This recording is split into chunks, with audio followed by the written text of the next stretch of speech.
La idea de hoy no era la que de tenerme a mí acá sentado, pero bueno, el doctor Salvador tuvo un inconveniente de agenda y se le traspapeló, había terminado incluso el seminario más tarde, por eso me pidió que hoy les dé la clase. Va a ser una clase express, muy corta. A mí siempre me interesa, me gustó hablar, de hecho, soy docente de lo que es el seminario de bioética en la facultad, para todos aquellos alumnos que terminen con el plan viejo, tienen la posibilidad de cursar los seminarios. El plan nuevo ya no tiene los seminarios de profundización, sino que ya tiene otras materias, es otro plan, pero el plan viejo tiene los seminarios de profundización. Aquellos que lo quieran hacer son bienvenidos y pueden participar. Aquellos que no, obviamente también están invitados, no por una cuestión evaluativa, sino por una cuestión formativa o de conceptos, ¿no? Nosotros damos el seminario de bioética en la Facultad de Derecho, acá, en la Universidad Pública. Bioética tiene mucha relación con filosofía. La bioética es una rama filosófica. La bioética trata de el derecho a la salud en un primer momento, pero luego se extiende hacia distintas disciplinas, entre ellas el medio ambiente. Por ende, no les va a parecer algo extraño lo que vamos a hablar. Les voy a plantear muy concretamente 3 o 4 puntos de la bioética porque es muy amplia y no nos va a dar el tiempo ni hoy ni varias clases más. Imagínense, el seminario es concretamente de esta temática, pero bueno, es algo que siempre es interesante porque es una visión humana de lo que es la filosofía, ¿no? La visión humana de lo que es la filosofía. Siempre estudiando y analizando los conceptos de filosofía se nos viene a la mente la idea de la dignidad, la idea de el respeto a la libertad, la idea de la autonomía o de la libertad también, propiamente dicha, la capacidad de la persona de poder decidir. De hecho, hoy en día volvemos a tener un reverdecer en este tema, si los hay bioético, que es el tema del aborto, ¿no? Concretamente, respecto del cual una de las facetas o una de las aristas es el concepto de autonomía, ¿no? Si bien existen otras aristas o otras facetas, una de ellas que lo atraviesa es el concepto de autonomía.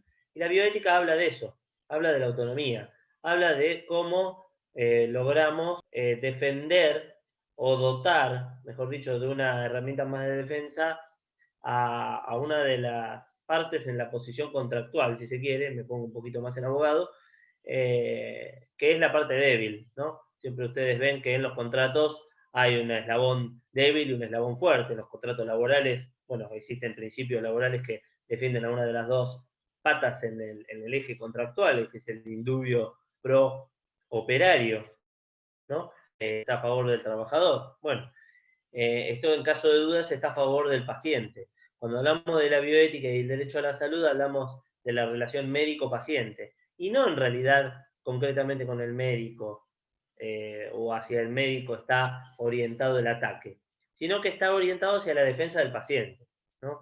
Es un mecanismo o una disciplina, una ciencia que tiene por objeto la defensa de la posición que a priori se ve más perjudicada o menos dotada en la relación laboral, ¿no? O en la relación contractual en este caso, que es básicamente el paciente. Como término, bioética se acuñó hacia la década de los 70, ¿no?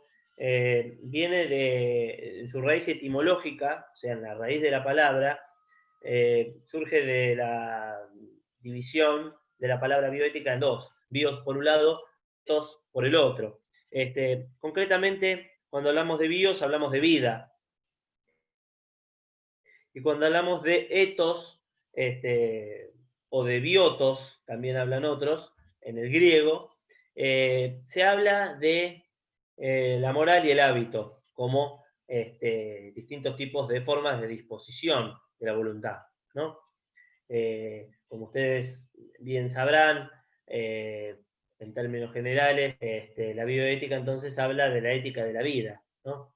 Y dentro de lo que es la ética de la vida, las disposiciones y las costumbres y los hábitos morales, ¿no? Teniendo en cuenta la ética como un género y un subgénero o especie de la ética, la moral o la costumbre, ¿no? Concretamente, cuando se habla de bioética hacia la década de los 70, se la relaciona inmediatamente con el derecho a la salud porque surge en el ámbito del derecho a la salud, ¿no?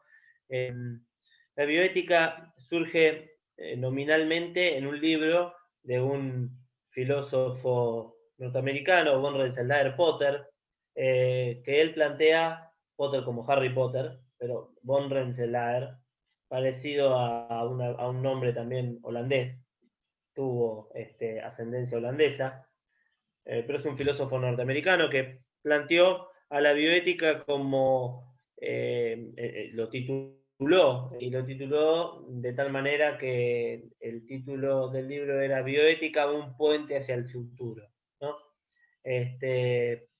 ¿Por qué planteaba que la bioética era un puente hacia el futuro? Bueno, la visión de la bioética es futurista, o sea, mira hacia los problemas de la sociedad al futuro, ¿no?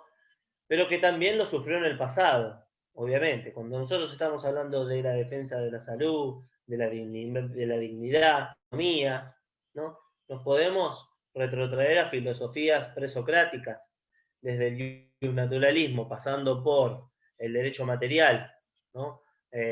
Por el materialismo aristotélico, si se quiere, luego por el idealismo y por distintas facetas de la filosofía clásica, digamos, por ejemplo, Kant con su principio de autonomía para la bioética, porque Kant defiende a la disposición moral del individuo, Kant defiende la autonomía del individuo, la libertad, ¿no?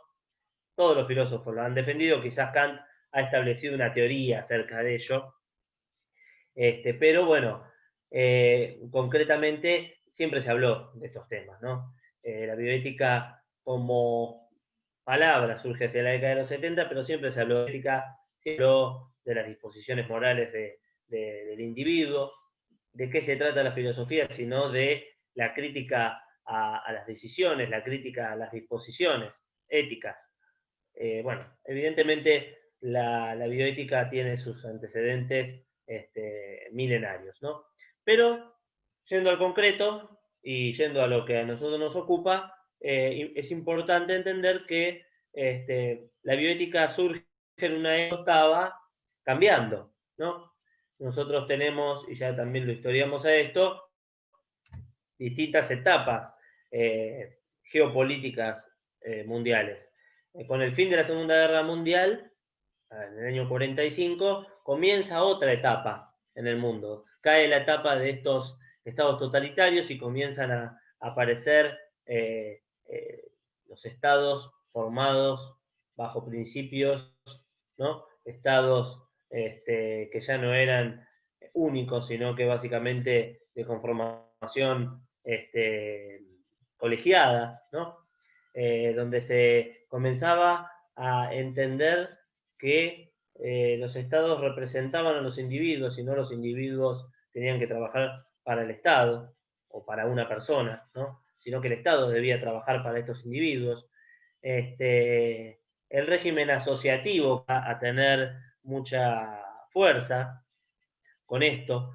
La idea del republicanismo y de la división de los poderes para mejor administración del Estado comienza a ser un hecho, ¿no?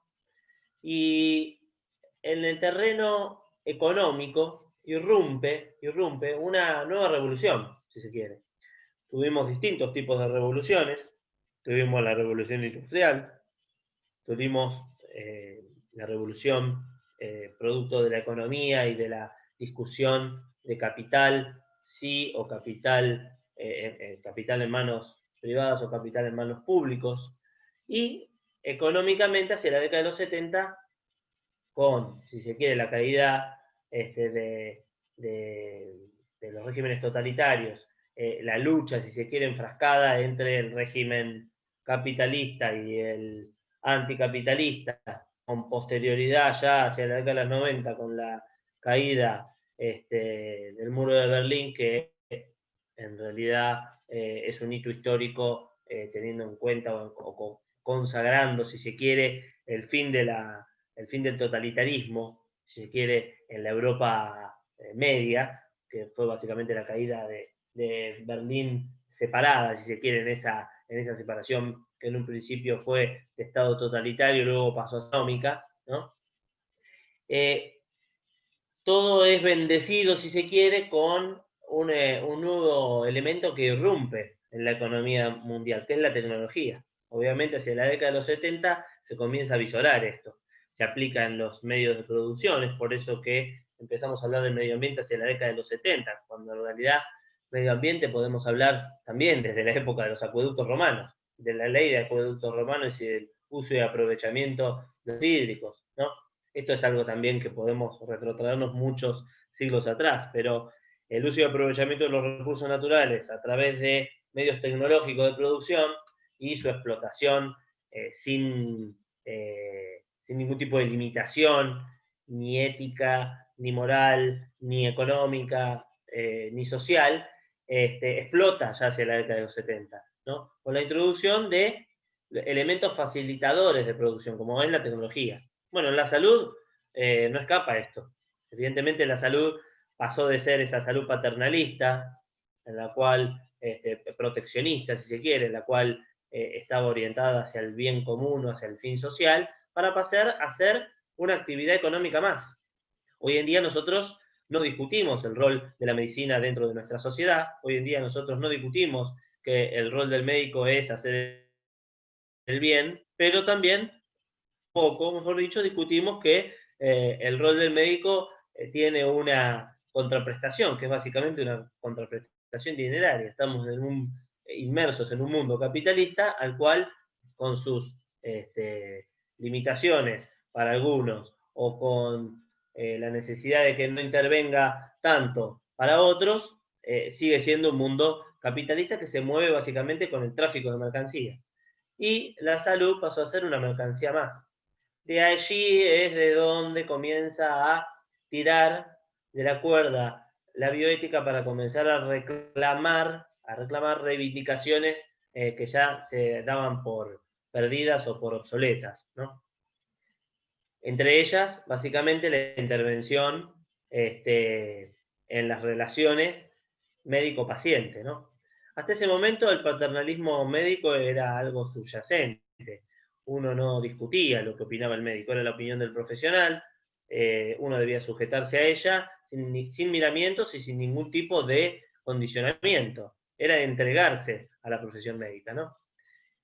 Con la bioética comienza a ponerse un punto de análisis en cuanto a la necesidad de equiparar las fuerzas entre el médico, que no es el hecho de atacar al médico, sino a la institución médica, tampoco es el hecho de atacar, fijarle derechos reglamentados, ¿no? Fijarle límites a ese ejercicio potestativo que tenía o amplio que tenía, que se ven acelerados en la necesidad por la introducción de la tecnología. Imagínense ustedes que hacia la década de los 40-50 un médico tenía que diagnosticar él mismo con su propio cuerpo, desarrollar el diagnóstico, establecer los mecanismos de paliamiento de una enfermedad,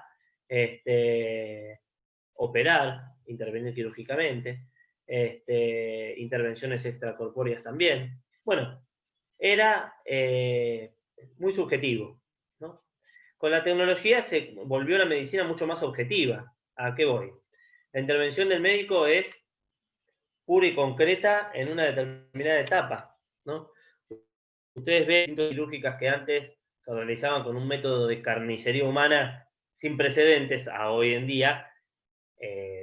Hace 15, 20 años atrás, la cirugía laparoscópica resolvió muchos de los dilemas estéticos en un primer momento y también desde el lado de la medicina, dándole al médico mucha mayor seguridad, por un lado, porque la introducción de tecnología a las operaciones cópicas es algo innegable, y eficiencia en el resultado, ¿no? Porque nosotros podemos hablar de que la profesión del abogado es una obligación de medios, ¿no? Porque nosotros vamos a arbitrar los medios para llegar a un fin, pero no podemos garantizar ese fin.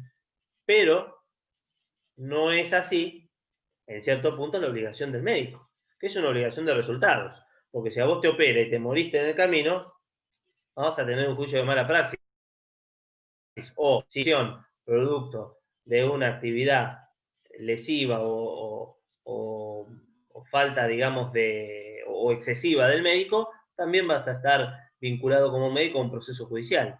En este caso, entonces, todo ello hizo que, para poder garantir de esa obligación de resultados al médico y cubrir al médico en cuanto a al ejercicio de producción y que no continuas, se introdujo mucha tecnología. La tecnología vino a resolver muchos de los elementos de intervención quirúrgica. El médico se ha limitado en cierto punto, muchas veces, a diagnosticar, ni siquiera a veces diagnostica el médico, sino que lo hace una máquina.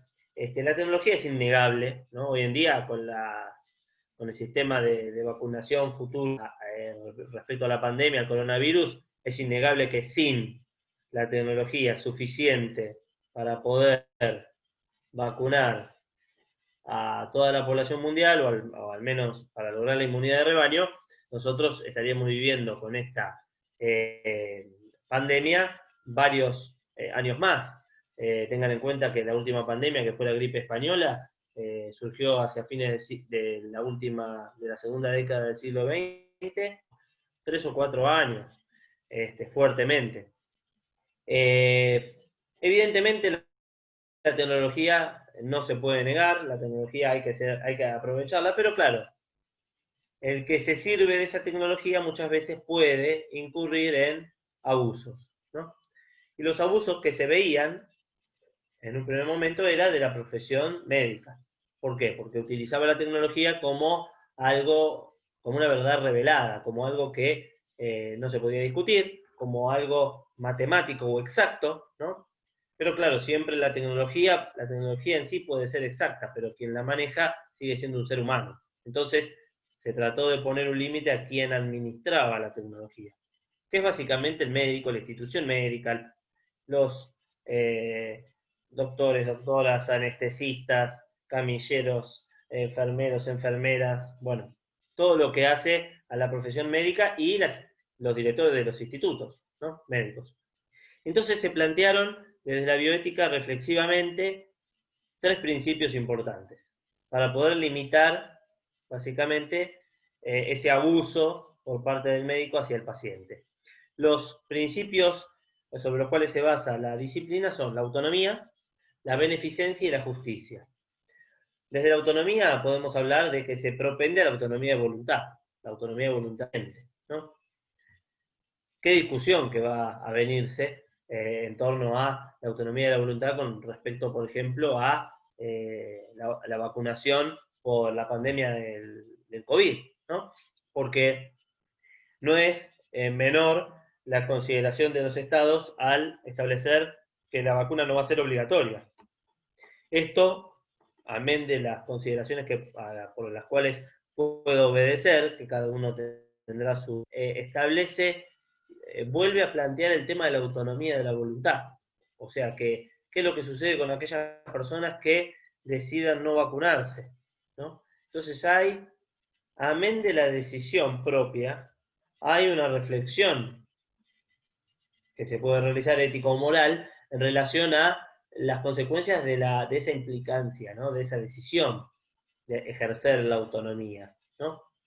De hecho, esta implicancia o esta consecuencia de la decisión no existiría si la bioética no existiera, y se celebra que exista, porque se permite, dentro del marco del conocimiento, dentro del marco del derecho a la información, ¿no?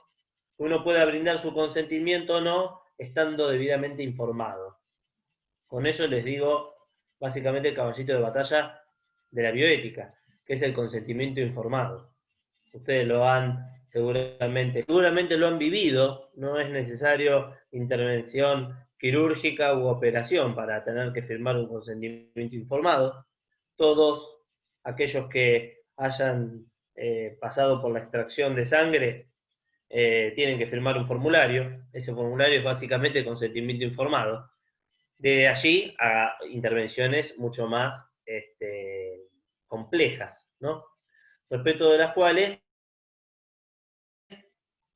habiendo informado fehacientemente y en forma adecuada al paciente, el paciente toma la decisión libremente.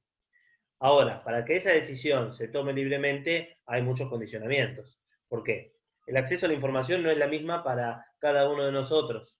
Imagínense ustedes, casi profesionales del derecho, manejan un bagaje lingüístico, legal, distinto al de una persona común, un comerciante, un empleado administrativo. Bueno, imagínense ustedes en el bagaje lingüístico médico, ¿no? Entonces, esto, hasta para nosotros, conocedores del derecho, se nos puede generar muchas dudas acerca de si efectivamente se nos informó acerca de las consecuencias de tomar una decisión, del hecho de tomar una decisión, si me opero, si no me opero. Allí existe un ejercicio muy importante de humanitarismo, un ejercicio humanitario del médico, de estar capacitado plenamente para poder llevar adelante una comunicación eficiente y eficaz con el paciente, ¿no? ¿Y esto qué significa?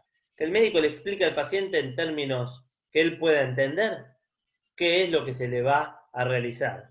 Y entonces el paciente, conociendo esto, conociendo sus riesgos, tome la decisión libremente.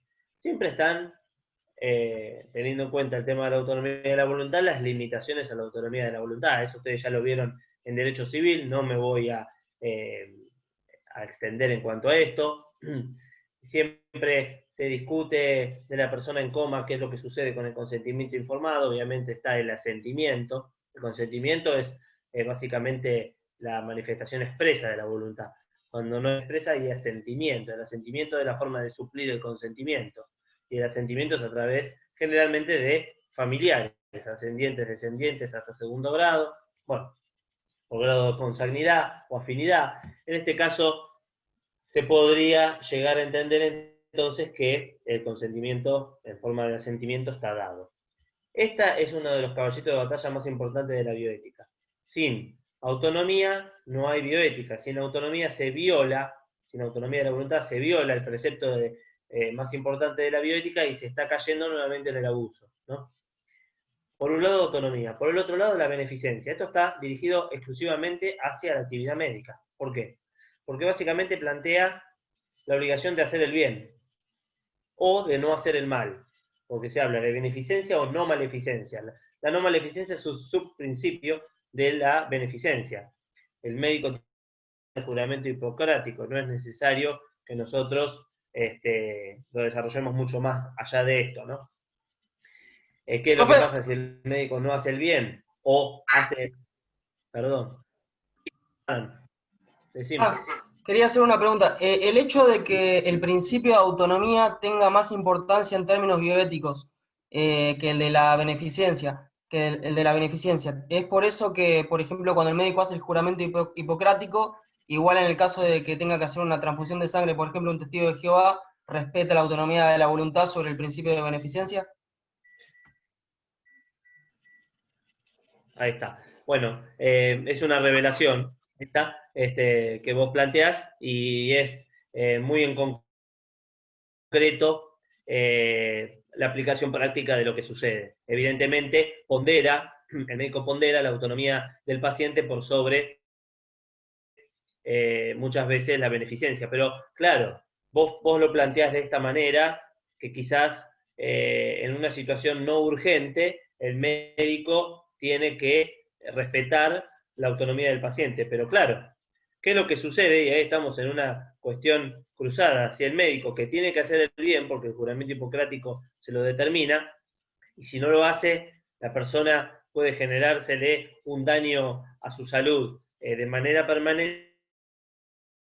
Entonces, muchas veces a los médicos se los deja. No es mi intención la de atacar ni la de defender a los médicos, es poner blanco sobre negro. muchas veces al médico se los deja en una, contra la espada y la pared, ¿no? Como se dice, con la obligación de decidir continuamente qué es lo que se debe hacer, si respetar la autonomía del paciente o evitar que este paciente se muera. En ese caso, generalmente lo que sucede, en el caso que siempre pasa, y por lo que yo tengo de experiencia, el médico decide salvar al paciente. Porque evidentemente de la intrusión a la autonomía de la voluntad se puede volver, pero de la muerte no, ¿no? Entonces, en este caso, el médico generalmente, con su objeción de conciencia, hace lo que debe hacer y es, evidentemente, defender la vida, ¿no? Ante esa situación de extremo, ¿no? Evidentemente, en este caso en concreto, el médico tiene que decidir inmediatamente. Pero ¿qué es lo que sucede cuando se difiere esa decisión? Bueno, el médico se apoya en lo que se denominan comités de bioética. Los comités de bioética son instituciones que, si se quiere, forman parte de órganos consultivos, muchas veces que funcionan dentro de lo que es el hospital, otras fuera de lo que es el hospital o la institución médica. Existen comités de bioética, por ejemplo, en las universidades. Hay un comité de bioética en la Universidad Nacional de Mar del Plata, en la Universidad FASTA, en la Universidad Atlántida, en distintos tipos de organizaciones. Hay comité de bioética en la Municipalidad General Porredón, ¿no? Distintas instituciones se enrolan en estos comités de bioética que tienen la posibilidad de asesorar al médico al momento de tomar una decisión. Claro, en muchos de los casos, como dice Adán, tiene que decidir el médico automática o inmediatamente sobre la vida o sobre la muerte. Y el juramento hipocrático que hace el médico, en este caso, y además de todo esto, y esto también hay que tenerlo en cuenta, la exposición a juicios de mala praxis, hace que el médico tenga que decidir inclinarse a favor de la vida, porque no otra decisión más que esa, ¿no? No sé si más o menos me expliqué, Adam. Profe, ¿se entiende? Gracias. Bien. ¿Alguien quería Eh, participar? Sí, Ulises. Profe, una consulta. Ahí que dijo lo de autonomía y la beneficencia, que prima el principio de autonomía. Sé que es creo, uno de los temas principales de debate en la bioética, pero en el caso de la eutanasia, que la voluntad del paciente, la autonomía es la de morir. Ahí, por ejemplo, yo veo en el derecho civil que estaba regulado en caso de que la voluntad del paciente no puede ser expreso y no tenga consentimiento de otra persona, el médico puede prescindir de la decisión, siempre que medie justa causa y, por ejemplo, que corra un peligro inminente para la vida de la persona. El médico, por ejemplo, podía hacer lo que debía hacer para salvar la vida de la persona. Sí, por un lado, bueno, Ryan está explicado en lo que Adam planteó y lo que más o menos yo les comenté, tiene sustento jurídico y tiene sustento práctico y humanitario, en eso no hay ninguna duda. Gracias por tu intervención, No, Ryan. por nada. Concretamente lo que vos planteás, bueno, es una discusión bioética de toda la vida esta, ¿no? Porque la ley dice una cosa y la autonomía de la voluntad dice otra.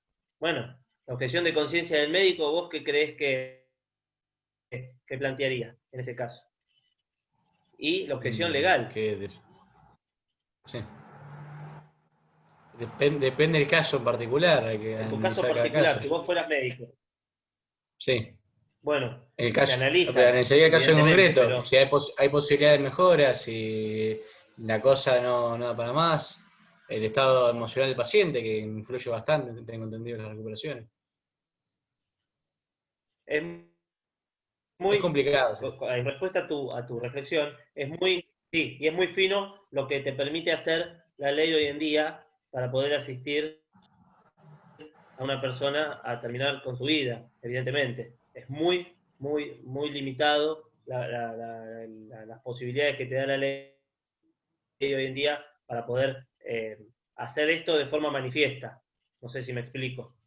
Hacer esto de forma expresa. ¿no? Sí. Estaría yendo en contra de un derecho constitucional consagrado. De por sí, la bioética tiene un camino muy grande y muy amplio para recorrer. La eutanasia es uno de los temas, el aborto es otro de los temas.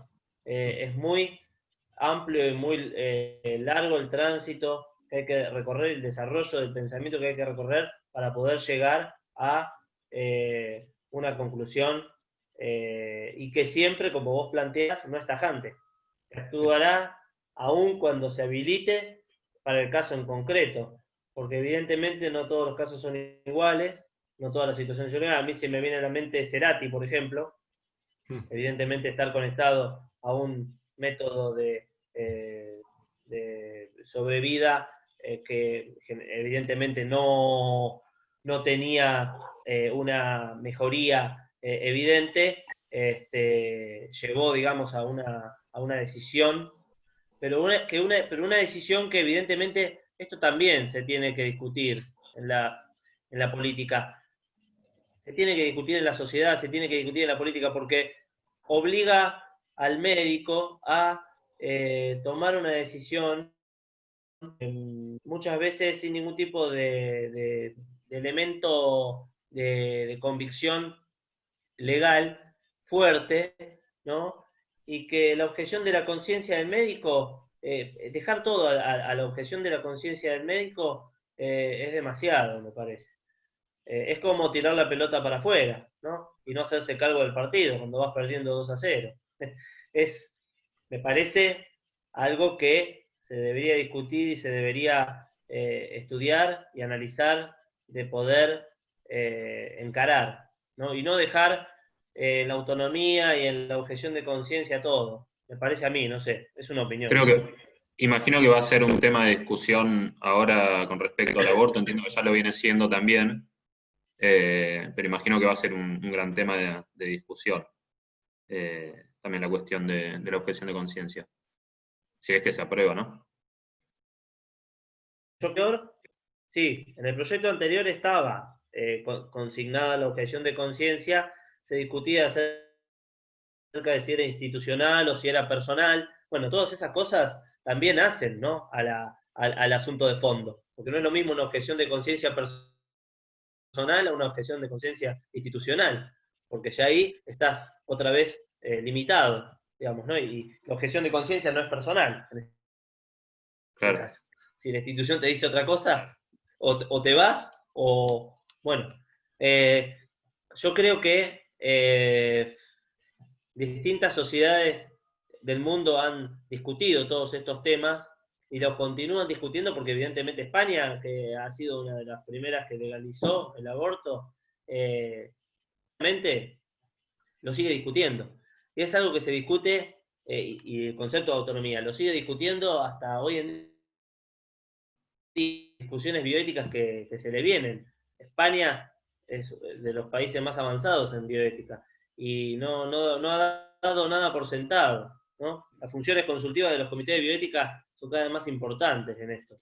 Tengan en cuenta eso, porque la decisión va a venir de un político, pero el político no va a decidir con conocimiento. Eso quédense tranquilos, porque no hay ningún político, o al menos de los que nosotros conocemos, que hable con conocimiento de causa de estos temas. De hecho, en realidad, no sé si debería saber. De hecho, en realidad, con el ánimo de, si se quiere, ser bondadoso con los políticos, no sé si deberían saber, al menos deberían apoyarse en órganos consultivos o de asesoramiento que sean adecuados para poder tomar una decisión fundada. Pero muchas veces la política no toma decisiones fundadas, las toma pasionales. Claro. O guiadas. Es Pensaba, un tema, pero bueno, sí.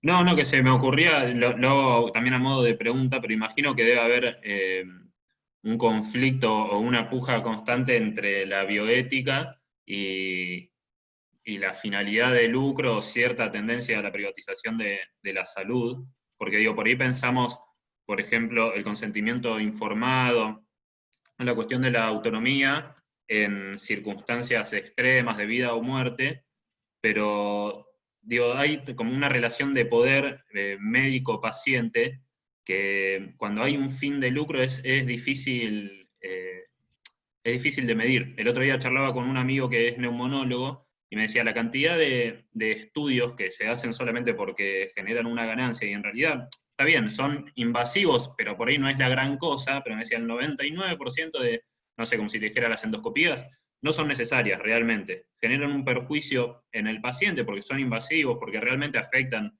su salud, digamos, en un sentido amplio, pero digo, ahí es como que la barrera es cada vez más fina, ¿no? Entre lo que es necesario y lo que no lo es, y la relación esto, de la información que maneja el médico, que no tiene el paciente, y lo que decide o no transmitir.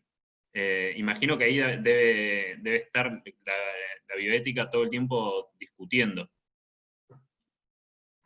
Mirá, yo que vengo hablando de bioética hace más de 15 años, me hice esta pregunta a los pocos años de comenzar a desarrollar estos temas de lo que es la cátedra, y concluí, quizás apresuradamente, pero hoy lo sigo sosteniendo, porque quizás es una reflexión que deba hacerse con más años de estudio, pero bueno, que la bioética iba a propender el posicionamiento de la bioética iba a ser dirigido hacia la salud pública, ¿no? Claro.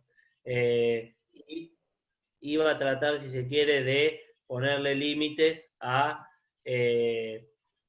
no a la salud privada, sino a, por ejemplo, el encarnizamiento terapéutico, que es básicamente lo que vos planteás, porque nosotros nos planteamos el encarnizamiento terapéutico con aquellas personas que están en un lecho de muerte y entonces hay que experimentar como si fueran ratas para ver si se puede prolongar la vida bajo cualquier circunstancia. Pero evidentemente, y es una revelación lo que vos planteás, el encarnizamiento terapéutico va más allá de esa situación que es extraordinaria y en el último paso de la vida, ¿no? La dignidad apunta también muchas veces a no estar sometido a muchas intervenciones, aunque sean de alta complejidad o de mínima complejidad. Ya no estoy hablando ni siquiera, fíjate, de la cuestión económica, que evidentemente el lucro económico de realizar 10 estudios en vez de uno está a la vista. Eso está. Sí. Defendiendo la autonomía y la dignidad de la persona, uno entonces se posicionaría en un lugar distinto al de la economía, pero defendiendo la cuestión entonces del encarnizamiento terapéutico para ponerle un límite, porque la dignidad tiene y encuentra un límite, no en la persona moribunda que tiene gangrena en una pierna, le cortamos una pierna para que siga sobreviviendo, tiene gangrena en la otra pierna, le cortamos la otra pierna para que siga sobreviviendo, total, tiene 2 manos y una silla de ruedas puede manejarse. No, ese es un extremo. La dignidad apunta al trato humanitario para con el paciente, que eso es lo que va a tener que plantear la bioética. Desde el punto de vista económico, como vos planteás, evidentemente, sí, la bioética va a tender siempre a favorecer a los preceptos de la salud pública y va a tender a favorecer a evitar ese encarnizamiento terapéutico, aunque sea en intervenciones quirúrgicas o no quirúrgicas de mediana complejidad, ¿no? Es evidente. Eso es un tema que, ahí cierro, eso es un tema que claramente es para un trabajo final, la verdad, claramente apunta hacia el concepto de dignidad y autonomía y cómo funcionan, ¿no? Y la bioética, ¿qué tiene que decir acerca de eso? Es de lo que se trata la bioética. Claro, y hago un último comentario que se me ocurre también en relación, hablaba también con otro amigo, me decía que trabaja en el HPC y me decía que está focalizado comercialmente, digamos, se está enfocando mucho en la prevención, porque es absolutamente redituable, ¿no? Entonces, me mostraba publicidades, digamos, en cómo prevenir un ACV, bueno, ir una vez por mes a la consulta médica, ¿viste? Y como esa medicalización, digamos, constante de la vida, imagino que ahí también puede haber una gran pata de discusión, sobre todo esto, en cómo cambió el concepto de salud, digo, mucho más integral, en un sentido también psicosocial, qué implicancia tiene, por ejemplo, vivir yendo al médico, ¿no? Y qué discusión se puede dar ahí desde la bioética. Se me ocurre. Pero sí, ni hablar, y con esto cierro tu opinión, la medicalización de la vida hoy en día es un éxito, es un éxito mercantil y comercial. Hoy en día empezamos con la radio, seguimos con la televisión, y hoy en día hasta hay anuncios por internet que a nosotros nos publicitan el verdadero, la verdadera solución a un determinado problema con una pastilla, mano de una pastilla. Pero claro, siempre con la idea de, ante la duda, consulte a su médico, para cubrirse, obviamente, ¿no? El laboratorio te fabrica la droga, te la mete casi en la boca prácticamente, porque te lo está sugiriendo por distintos medios de comunicación y te está bombardeando esto, y el Estado, no sino en muchos países hace denodada tarea de control de información, pero muchas veces es eficaz porque se va filtrando por otros medios de comunicación, como Internet, hoy en día es así, y se trata de descubrir con ese precepto, ante cualquier duda, consulte a su médico. ¿Y quién consulta a su médico para tomar una cafeaspirina cuando tiene, por ejemplo, problemas de trombofilia? Nadie. O de trombosis. Nadie. Entonces va y se toma la cafeaspirina, porque lo dice, porque ayuda a licuar la sangre. Y bueno, y desde eso tomar una aspirina por día ayuda a prevenir el infarto. Bueno, me tomo una aspirina por día y me como 5 kilos de carne por semana. Total, con la aspirina estoy cubierto. Y claro, y eso apunta a la medicalización de la vida, apunta a la desinformación, apunta a la carencia, a la manipulación comercial que se hace de este tema, y apunta obviamente al rédito, ¿no? Nosotros no estamos en contra del rédito, pero desde la bioética se le tiene que una limitación para que la persona tome la decisión estando consciente de lo que tiene que tomar, ¿no? Que no es necesario muchas veces, como vos decís, no es necesario estar sometido a tanto encarnizamiento terapéutico, no es necesario estar sometido a tanta medicalización de la vida, ¿no? Son todos temas que la bioética ha tratado y va a seguir tratando, porque evidentemente no se ha dado solución desde la salud y mucho menos desde la economía, ¿no? Esto lo ha enervado la economía. La economía lo único que es tirarle sal a una herida, evidentemente la ha enervado, digamos. Bueno, Adam, perdón, querías intervenir. No, profe, era un comentario nomás que quería hacer cuando dijo lo de la dignidad, que era interesante por ahí que muchos juristas, muchos doctrinarios plantean como que la dignidad es el principal derecho personalísimo, inclusive más importante que la vida. Y con lo que decía el compañero de las prácticas eutanásicas, por ejemplo, que en las directivas médicas anticipadas se establecía que las prácticas eutanásicas se iban a tener por no escritas, y sin embargo el artículo siguiente, creo que era el 59 y el 60 del Código Civil y Comercial, establecía que sí se podía practicar la muerte digna quizá como una eutanasia pasiva, ¿no? Dejar lo que la naturaleza va a hacer de por sí. Quitarle la comida si el paciente lo disponía, quitarle los elementos que lo mantengan con ese encarnecimiento terapéutico que usted mencionaba. Sí. Muy, muy interesante y acotada acertada tu acotación. Y claro, evidentemente, todo apunta, digamos, hacia eso. La regulación legal, como bien vos decís, el Código Civil a veces es claro en muchas cosas y en otras no tanto, ¿no? Porque, claro, esa eutanasia pasiva, ese dejar hacer, ese dejar ir, muchas veces no está tan claro en los límites del médico cuando tiene que definir acerca de la dignidad o no, pero eso que vos planteás de la dignidad es evidente, porque del derecho a la vida se habla y se ha hablado y se han escrito ríos de tinta, pero cuando hablamos, por ejemplo, de la eutanasia, se habla de la muerte digna, y en realidad nosotros desde la cátedra tratamos de impartir la idea nuestra de que en realidad lo que se debe defender no es la muerte digna, sino la vida digna, ¿no? Que es básicamente justamente la dignidad que vos planteás, apuntada, si se quiere, al desarrollo de la vida de la persona. La muerte es un acontecimiento más, al menos es la opinión que soporta esta cátedra, ¿no? Sin ánimo de entrar en complejidades, pero la muerte es un estadio más, como la vida. importa muchas veces que esa vida sea vivida de forma digna, porque una vida indigna evidentemente afecta mucho más a veces que la muerte, ¿no? No sé si apunto, digamos, hacia lo que vos querías comentar, pero bueno, es muy interesante y acotada tu intervención.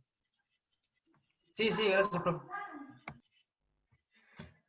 Bueno, autonomía, beneficencia y la justicia era el último, la justicia era el último de los principios importantes si los hay, ¿no? La bioética toma criterio de justicia distributiva, en este caso, criterios aristotélicos, ¿no? Dar a cada uno lo suyo. Evidentemente tampoco es el objetivo de la bioética atacar encarnizadamente al médico, sino poner un límite al ejercicio de esa profesión, en que cuando sean de mérito del paciente se encuentre ese límite, ¿no? Y el límite, como bien ustedes lo iban complementando, era la autonomía del paciente, era la dignidad, la vida, ¿no? Y la vida como la persona la quiera llevar adelante, ¿no? Esto es en definitiva la estructura general de lo que es la bioética. De allí la bioética tiene distintas implicancias en la salud, en el medio ambiente, derivadas de la salud. Algunos hablan hasta de biopolítica, muy lejos en este país de hablar de biopolítica, pero bueno, no va a faltar la oportunidad de que se pueda desarrollar esta idea aplicada a la política, ¿no? La bioética aplicada a la política. Para cerrar la idea entonces de lo que es esta exposición, quedarnos, digamos, con que la bioética y la filosofía tratan temas de la vida cotidiana, ¿no? La cotidianeidad y el caso en concreto son lo más importante en estos asuntos, y que la vida va de la mano de la dignidad, eso es evidente, y vida y dignidad para mí es calidad de vida. Evidentemente esto va de la mano, ¿no? La vida de la dignidad y la calidad de vida son esenciales, y cuando se ven afectadas, cuando básicamente la bioética toma intervención a través de esos comités consultivos. Muchas veces esos comités consultivos llegan a emitir resoluciones, y algunas de ellas, las pocas, son de obligatorio cumplimiento para el que la solicite. Si se solicita en un juicio y llega a ser una opinión imperativa, bueno, es de obligatorio cumplimiento. En este caso, el juez en su sentencia no va a poder obviar o omitir lo que dispuso el comité de bioética. Podrá tomar funda de razonada, pero siempre basándose en o teniendo en consideración la opinión en forma de resolución de este comité de bioética, ¿no? Esa es la forma en la que los comités de bioética han funcionado más prácticamente, o en forma más práctica, en la cotidianidad de los casos hoy en día. En la bioética, con los postulados del derecho a la salud y el medio ambiente han también participado, pero en el derecho a la salud ha sido la fuente de acción o fuente de participación. Sí, yo ya corto igual, me están mandando mensajes. El que tenga que retirarse, retírese, no hay ningún inconveniente. Recuerden la clase de medio ambiente, recuerden la posibilidad de mandar sugerencias a través del campus virtual. No sé si tienen alguna otra duda o consulta acerca del trabajo final. Yo, profe, quería contar algo. Sí, Benjamín, buenas tardes. Ah, ya Bueno, hablamos. Sí, ya habíamos hablado. Qué contradictorio me parece el tema de la autonomía de la voluntad respecto en la justicia. Porque me acuerdo en el cuatrimestre pasado, en Teoría General de Derecho, tuvimos un caso famoso de un testigo de Jehová que había dejado en escrito, adelante de un escribano, su autonomía de voluntad de no tener una transfusión de sangre, a negarse la transfusión de sangre. Y la justicia determinó a favor del testigo de Jehová. Pero, ¿qué te iba a decir? El tema se contradice también en una persona que se quiere hacer una eutanasia, por ejemplo, que está en su último delirio, pobre, y en una enfermedad terminal, y no puede, está sufriendo y no puede realizarse una eutanasia porque es ilegal. Es contradictorio en estos aspectos, ¿no? Sí, evidentemente, primero, claramente es contradictorio y muchas veces ustedes van a encontrar resoluciones judiciales que son contradictorias cuando se subjetiviza la vida, ¿no? En este caso, bueno, la del testigo de Jehová yo conozco el caso, en el caso del testigo de Jehová no estaba en juego inmediatamente la vida de la persona.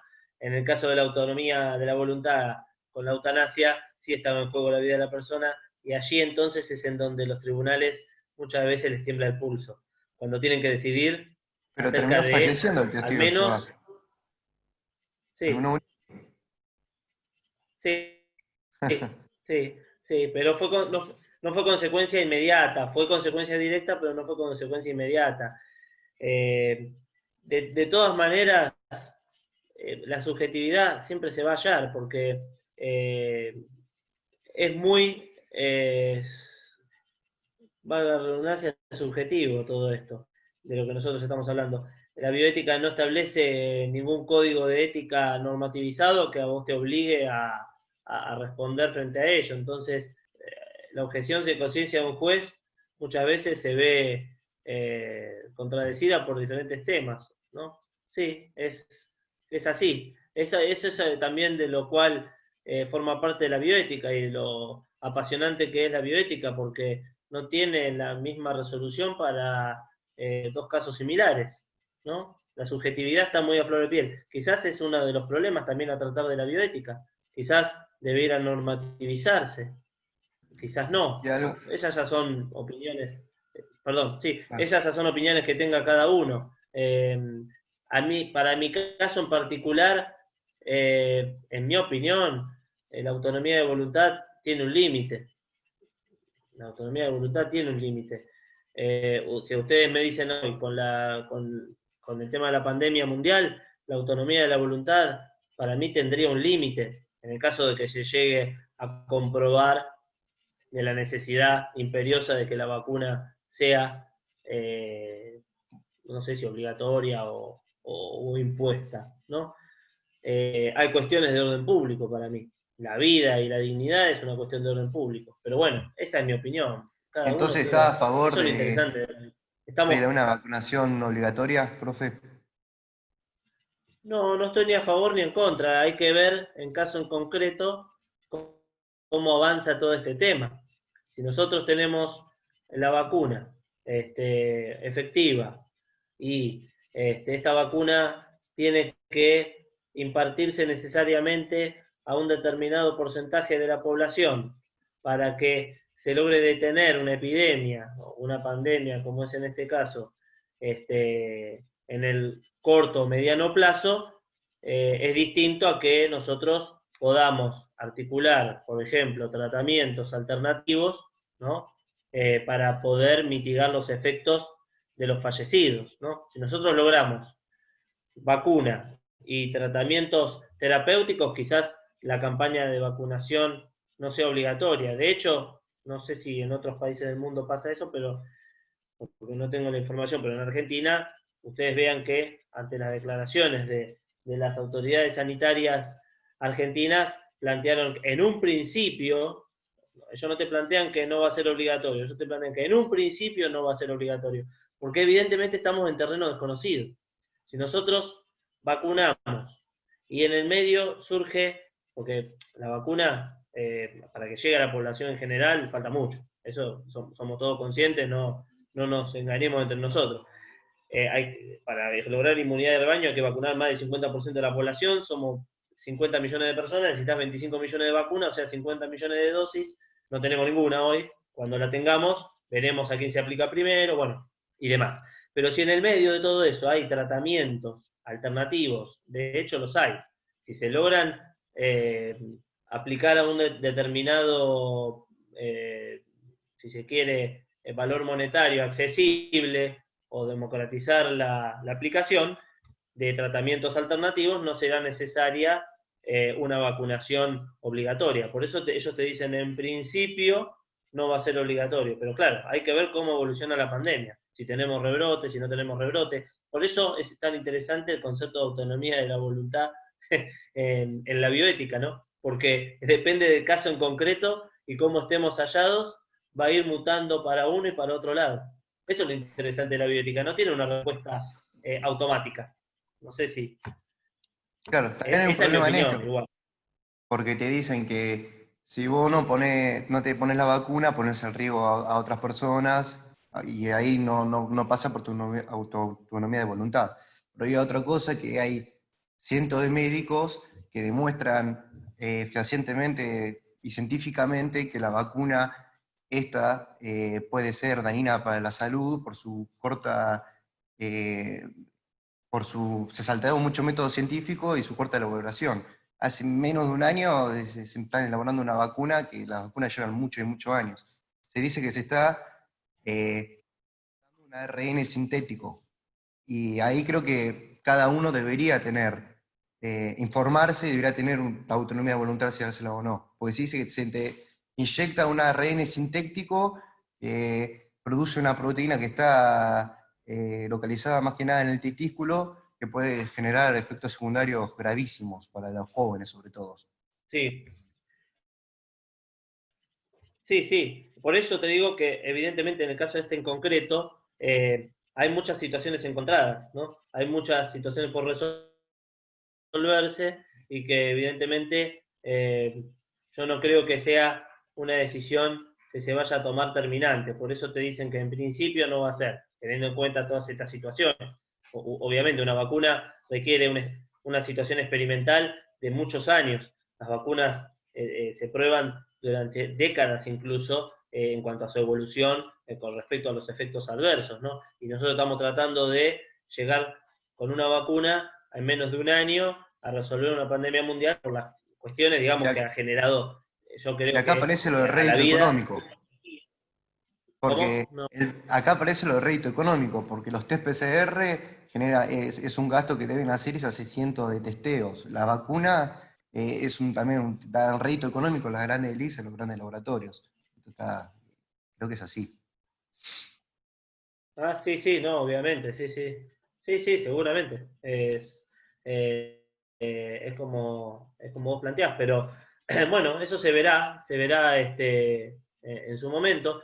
Están los postulados planteados, la autonomía de la voluntad es uno de ellos, cuestiones de orden público serán otros de ellos.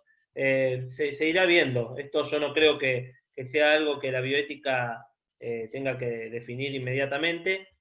Podrá plantear sus postulados, como vos decís, sus dudas, pero bueno, tienen, con respecto a la bioética, tienen la herramienta y la posibilidad de que, evidentemente, esto se logre, si se quiere, se logre plantear y se pueda discutir. La autonomía de la voluntad, sí, pero con acceso a la información. Si no tenemos acceso a la información, la autonomía de la voluntad se ve viciada, entonces no podemos tomar una decisión libre, entonces no nos pueden obligar a una determinada situación.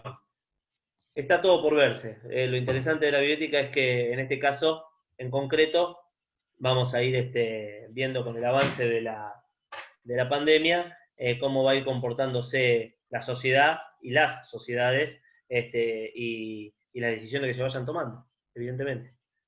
Bueno, no sé si quieren que cerremos acá.